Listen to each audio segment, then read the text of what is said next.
सुप्रभात बच्चों, आज की वीडियो में हम पढ़ेंगे अनुच्छेद लेखन। ठीक है, किसी भी विषय में अत्यंत संक्षेप या किसी भी विषय पे या कोई भी एक आपको टॉपिक दिया जाता है, उसमें संक्षेप में सारगर्भित रूप से एक अनुच्छेद में पूर्ण विचार प्रस्तुत करने की कला को ही हम अनुच्छेद लेखन कहते हैं। अनुच्छेद लेखन में निबंध की भांति विषय की या जो टॉपिक दिया जाता है कि उसकी विस्तार पूर्वक चर्चा नहीं की जाती, अपितु संबंधित जो आपको विषय दिया गया है उस पर उसका सारांश आपको उस पर लिखना रहता है। एक टॉपिक पे जो दिया जाता है उस पर आपको लिखना रहता है, जो कि 80 से 100 शब्दों तक का रहता है।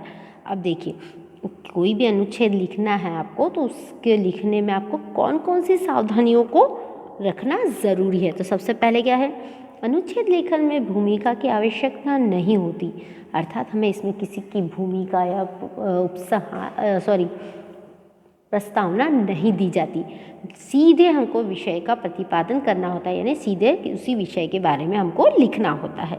ठीक है, अनुच्छेद लेखन में अपनी ओर से विषय का समर्थन करने के लिए उदाहरण स्वरूप किसी घटना या कहानी का भी उल्लेख करना आवश्यक होता है। अनुच्छेद की भाषा सरल होनी चाहिए, वाक्य जो छोटे छोटे वाक्यों का प्रयोग करना चाहिए और उन सभी वाक्यों का आपस में संबंध होना चाहिए। मूल विषय पर हमें केंद्रित रहना चाहिए। अब उदाहरण के लिए देखिए, आपको एक है अनुच्छेद जिसका हमने हेडिंग या जो विषय है हिंदी भाषा में आपको पढ़ के बता रही हूँ, उसे आप समझिए कि कैसे आपको अनुच्छेद लिखना है। और PDF के थ्रू आपको खूब थोड़े से अनुच्छेद जो आएंगे उनको आपको अपनी नोटबुक जो है हिंदी ग्रामर की उसमें नोट डाउन भी करना है और लर्न भी करना है। ओके, ठीक है। तो मैं आपको पहला अनुच्छेद पढ़ के बताती हूँ, हिंदी भाषा। तो हिंदी भाषा के हमारे में हम जो भी जानते हैं, जो भी समझते हैं, वो इसमें लिखना है। देखिए, हिंदी भारत की सबसे लोकप्रिय भाषा है। लोकप्रिय क्यों मानी गई है?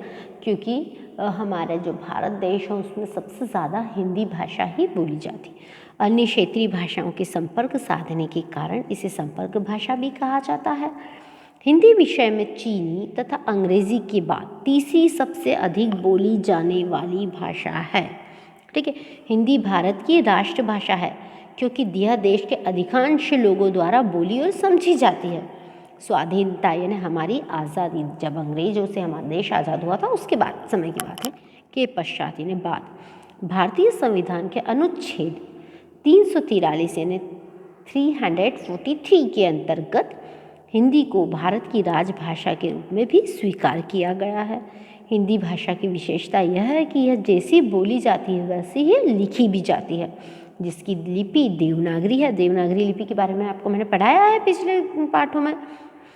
हिंदी भाषा भारतीय राज्यों जैसे उत्तर प्रदेश, उत्तराखंड, बिहार, झारखंड, मध्य प्रदेश, छत्तीसगढ़, हरियाणा, हिमाचल प्रदेश, राजस्थान और केंद्र शासित प्रदेश जैसे दिल्ली, चंडीगढ़, अंडमान निकोबार द्वीप समूह की राजभाषा भी है।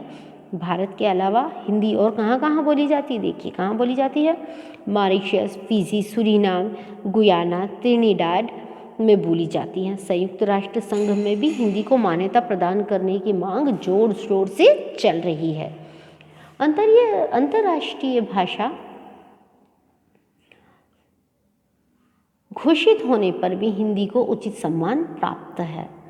इस दिशा में प्रत्येक देशवासी को हिंदी भाषा के उन्नयन के लिए यथासंभव कार्य करने चाहिए। इसी के प्रकार दूसरी देखिए, अगला टॉपिक में इसमें है आत्मविश्वास हमारा राष्ट्रीय ध्वज। ये जो सब आपको टॉपिक दिख रहे हैं आपको एक PDF के थ्रू भी दिया जाएगा, जैसे बाल दिवस है, हमारा पक्षी, राष्ट्रीय मोर, समाचार पत्र, विज्ञान का विकास, मेरी पहली यात्रा और परीक्षा के लिए। ये जो आपको 8-10 जो टॉपिक में दिख रहे हैं वीडियो में, जो मैं PDF के रूप में भी आपको भेजूंगी, आपको अपनी नोटबुक में अच्छी और सुंदर और साफ राइटिंग में नोट डाउन करना है। Okay, thank you.